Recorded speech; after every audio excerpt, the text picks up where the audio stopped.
You ask Tiger to solve. This deals with linear equations with one unknown. The final result is x equals 3. Let's solve it step by step. Group all x terms on the left side of the equation. Subtract 12x from both sides.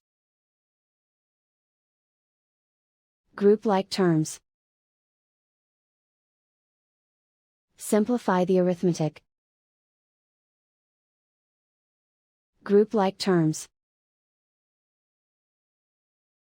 Simplify the arithmetic. Group all constants on the right side of the equation. Add 1 to both sides. Simplify the arithmetic.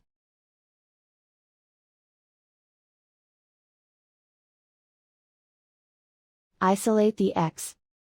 Divide both sides by -20. Cancel out the negatives. Simplify the fraction.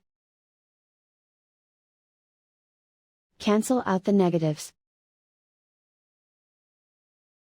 Find the greatest common factor of the numerator and denominator. Factor out and cancel the greatest common factor. And so the final result is x equals 3.